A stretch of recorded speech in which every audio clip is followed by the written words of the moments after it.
सियासत इस वक्त अपने सबसे निर्णायक मोड़ पर खड़ी है। 9 अप्रैल की वोटिंग अब बिल्कुल सिर पर है। महज कुछ दिन बाकी हैं और हर गुजरता दिन चुनावी तापमान को और ज्यादा उबाल दे रहा है। पूरा प्रदेश एक विशाल राजनीतिक रणभूमि में तब्दील हो चुका है, जहां पर हर गली, हर शहर और हर गांव में सिर्फ एक ही चर्चा है, अब की बार असम में किसकी सरकार। भारतीय जनता पार्टी ने इस चुनाव को सिर्फ एक चुनाव नहीं बल्कि अपनी साख, अपनी रणनीति और अपने राजनीतिक वर्चस्व की अग्नि परीक्षा बना दिया है। लगातार तीसरी बार सत्ता में वापसी यानी कि हैट्रिक का लक्ष्य लेकर बीजेपी ने ऐसा मेगा अभियान छेड़ा है जिसकी गूंज पूरे असम में सुनाई दे रही है।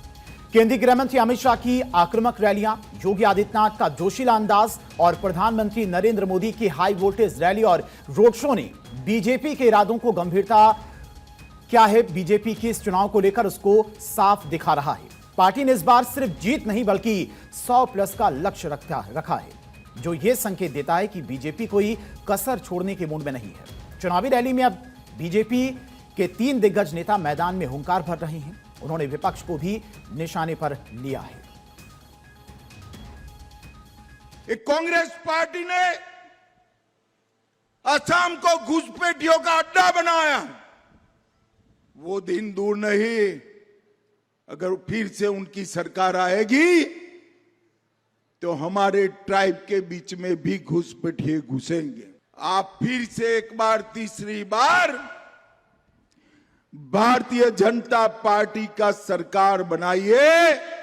अगली बार मैं आऊंगा तब चुन चुन कर घुसपैठियों को वापिस भेजने का काम ये भारतीय जनता पार्टी की सरकार है।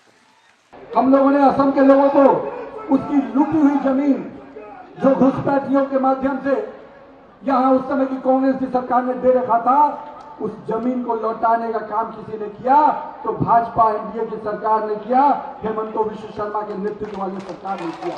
ये कांग्रेस हो या यूडीएफ,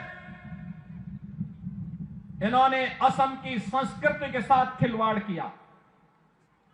घुसपैठियों को यहां घुसा करके यहां की डेमोग्राफी को चेंज करने का प्रयास किया, आपके हक पर डकैती डालने का काम किया। और एनडीए की ये डबल इंजन की सरकार प्रधानमंत्री मोदी जी के नेतृत्व में एक और विरासत के रूप में मां कामाख्या कॉरिडोर के निर्माण के कार्यक्रम को आगे बढ़ा रही है। वहीं एनडीए के रणनीतिकारों ने बूथ स्तर पर अपनी पकड़ मजबूत करने से लेकर जातीय, क्षेत्रीय और विकास के मुद्दे को बारीकी से साधने तक हर मोर्चे पर काम किया है। सत्ता में रहने का अनुभव, संगठन की ताकत और केंद्रीय नेतृत्व की लोकप्रियता, इन तीनों का संगम बीजेपी को एक मजबूत स्थिति में खड़ा करते दिख रहे हैं। वहीं दूसरी तरफ कांग्रेस के लिए यह चुनाव करो या मरो जैसी स्थिति लेकर आया है। पिछले 10 सालों से सत्ता से बाहर रहने के बाद पार्टी इस बार वापसी की पूरी कोशिश में जुटी है। प्रियंका गांधी और कांग्रेस के दूसरे नेताओं ने भावनात्मक अपील, स्थानीय मुद्दों और सरकार विरोधी माहौल को भुनाने की रणनीति अपनाई है। लेकिन जमीनी हकीकत में जिस आक्रामकता, संसाधनों और नेतृत्व के साथ बीजेपी चुनावी मैदान में उतरी है, उसने इस मुकाबले को दिलचस्प जरूर बनाया है। अब सबकी निगाहें 9 अप्रैल पर टिकी हैं, वो दिन जो सिर्फ वोटिंग का नहीं बल्कि असम की सियासत की नई दिशा तय करने वाला दिन होगा। क्या बीजेपी अपनी हैट्रिक मिशन को कामयाब कर इतिहास रचेगी या कांग्रेस वापसी कर राजनीतिक समीकरण बदल देगी? इस सवाल का जवाब अब बस कुछ ही दिनों में सामने होगा। तो गृह मंत्री अमित शाह हो, बीजेपी के राष्ट्रीय अध्यक्ष नितिन नवीन हो, मुख्यमंत्री योगी आदित्यनाथ हो, इनकी आज ताबड़तोड़ रैलियां हुई हैं जहां पर उन्होंने कांग्रेस और यूडीएफ को निशाने पर लिया है। अमित शाह ने गोलेकगंज के इलाकों में भी लोगों से जनसंवाद किया है और गोलपाड़ा के दुधनोई में भी जनसभा को संबोधित किया। पलासबाड़ी के चाय गांव में उन्होंने चुनावी सभा को संबोधित किया है। वह नितिन नवीन गुवाहाटी के नॉर्थ कामरूप में उन्होंने चुनावी सभा को संबोधित किया। गुवाहाटी के गीता मंदिर फील्ड में कैंपेनिंग की है, कार्यकर्ताओं का जोश बढ़ाया है और मंगलदोई में जनसभा को संबोधित किया है। बीजेपी कैंडिडेट, एनडीए कैंडिडेट को वोट देने की अपील की है। मुख्यमंत्री योगी आदित्यनाथ भी बरपेटा में उन्होंने चुनावी सभा को संबोधित किया। इसके अलावा बरछला में कैंपेनिंग की है और मुख्यमंत्री योगी आदित्यनाथ भी एनडीए कैंडिडेट्स के लिए लगातार प्रचार करते हुए नजर आ रहे हैं। 2 दिन पहले प्रधानमंत्री मोदी ने भी कैंपेनिंग की थी, रोड शो किया था असम में। जनसभा से पहले चाय बागान में श्रमिकों से मुलाकात की थी। उनके लिए बहुत सारे वादे इस बार बीजेपी की तरफ से किए गए हैं। 6 दिन में दूसरी बार अमित शाह का असम दौरा है। 3 जगहों पर अमित शाह की ताबड़तोड़ रैलियां हुई हैं। बीजेपी अध्यक्ष नितिन नवीन एक बार फिर से असम के दौरे पर पहुंचे हुए हैं, जहां पर वो संगठन को मजबूत करने में लगे हुए हैं। चुनावी मैदान में बीजेपी दिग्गज योगी आदित्यनाथ भी इस वक्त लगे हुए हैं और एनडीए कैंडिडेट के लिए लगातार जनसभाओं के जरिए जन समर्थन जुटाते हुए नजर आ रहे हैं। वहीं कांग्रेस के लिए इस बार चुनौतियां काफी ज्यादा हैं। 10 साल का वनवास खत्म करने में कांग्रेस जुटी हुई है। कांग्रेस नेता प्रियंका गांधी के हाथ में असम की कमान सौंपी गई है और असम में चुनाव प्रचार में फिलहाल प्रियंका गांधी जुटी भी हुई हैं। वहीं कांग्रेस ने कई गारंटियों का वादा किया है, लेकिन जनता इन गारंटियों पर कितना भरोसा करती है, ये तो आने वाले वक्त में ही पता चलेगा। समीकरणों की बात करते हैं, 2021 के विधानसभा चुनाव की बात करें तो बीजेपी करीब 93 सीटों पर चुनाव लड़ी थी और 60 सीटें जीती थी। वोटिंग प्रतिशत करीब 33.21% था। वहीं एजीपी की बात करते हैं तो 22 सीटों पर चुनाव लड़ा था, 9 में जीत मिली थी, 7.91% वोटिंग प्रतिशत था। कांग्रेस की बात करें तो 95 सीटों पर कांग्रेस लड़ी थी और सिर्फ 29 सीटें ही जीत पाई थी, 29.67% वोट मिला था। एआईयूडीएफ की बात करते हैं तो 20 सीटों पर चुनाव लड़ी थी और 16 सीटें एआईयूडीएफ जीती थी, वोट प्रतिशत 9.29% था। यानी कि कांग्रेस इस बार 10 साल से जो कांग्रेस का वनवास रहा है असम में, उस वनवास को खत्म करने की कोशिश में जुटी हुई है और प्रियंका गांधी के हाथों में कमान सौंपी गई है। असम चुनाव को लेकर वादे भी बहुत सारे कांग्रेस की तरफ से किए गए, लेकिन जनता का भरोसा कितना जीत पाती है कांग्रेस, ये भी इस बार के चुनाव में एक अग्नि परीक्षा के तौर पर कांग्रेस को देखना पड़ेगा। और चलिए, चुनाव पर बातचीत करने के लिए हमारी पॉलिटिकल एडिटर आदिति नागर हमारे साथ न्यूज रूम से जुड़ गई हैं। आदिति, देखिए, कांग्रेस के लिए मुश्किलें यहां पर काफी ज्यादा हैं, क्योंकि 10 साल में विकास का एक रोड मैप जो बीजेपी ने दिखाया है।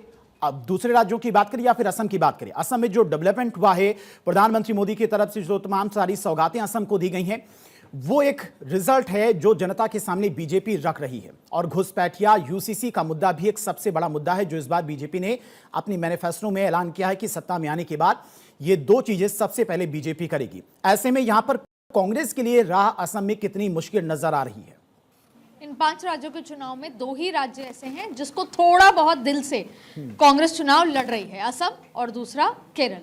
अब असम में तो अभी आप तस्वीरें दिखा रहे हैं, देखिए नितिन नवीन के साथ, अमित शाह के साथ, तो आधे तो कांग्रेसी मंच पे नजर आ रहे हैं। तो कितना दिल से लड़ रही है समझ आ रहा है, पर दिल से लड़ने का ये भी मतलब है कि प्रियंका गांधी अभी वहां बैठी हुई हैं। जहां जहां प्रियंका गांधी होती हैं वहां भूपेश बघेल होते हैं, खुद गौरव गोगोई जो कि अध्यक्ष है, प्रदेश अध्यक्ष, लेकिन बतौर मुख्यमंत्री के चेहरे वहां पर मौजूद हैं।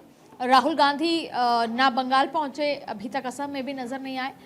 तो ऐसी स्थिति में अब आप देखिए, आज जो चेहरे, एक योगी आदित्यनाथ हिंदुत्व का चेहरा, एक अमित शाह जो कहते हैं करके दिखाते हैं, साथ में हिंदुत्व का चेहरा भी, नरेंद्र मोदी का नंबर 2 मैंडेट केंद्र सरकार का, और आप फिर देखिए साथ में नितिन नवीन पार्टी के राष्ट्रीय अध्यक्ष, ये 3, और फिर खुद प्रधानमंत्री मोदी जब आसाम के टी बागानों में जाते हैं तो कहते हैं कि जब मैं चाय बेचता था तब आप ही की चाय आती थी और फिर मैं उसे बेचा करता था।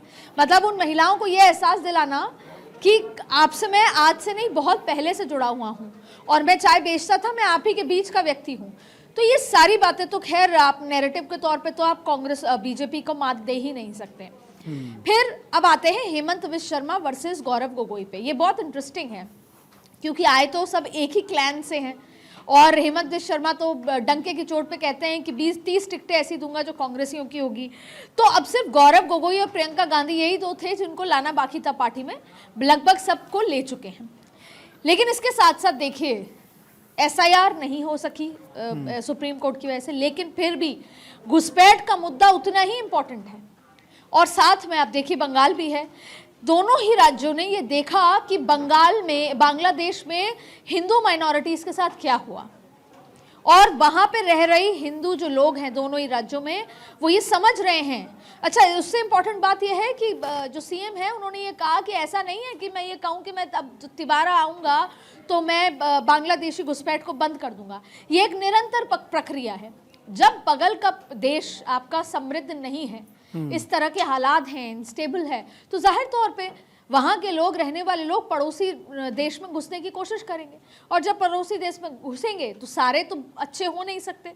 कुछ लोग शरण के लिए आएंगे, कुछ लोग घुसपैठ बन के आएंगे, कुछ लोग यहाँ के संसाधन को इस्तेमाल करने आएंगे, तो कुछ लोग यहाँ पे आतंक फैलाने को आएंगे।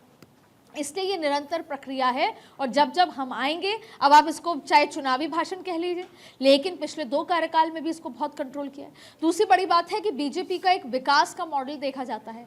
आपने देखा कि ममता बनर्जी ने ये कहा कि मछली भात खाने को नहीं मिलेगी, लेकिन वही बीजेपी कह रही है कि त्रिपुरा और असम में हमारी सरकार है और जिसको जो खाना है वो खाते हैं, जिसको जो बोलना है बोलते हैं। और जो बीजेपी का जो क्लैन है, बंगाल वाले जो कार्यकर्ता हैं, वो मछली को हाथ में लेके उन्होंने, कार्यकर्ता ने अपनी रैली भी निकाली।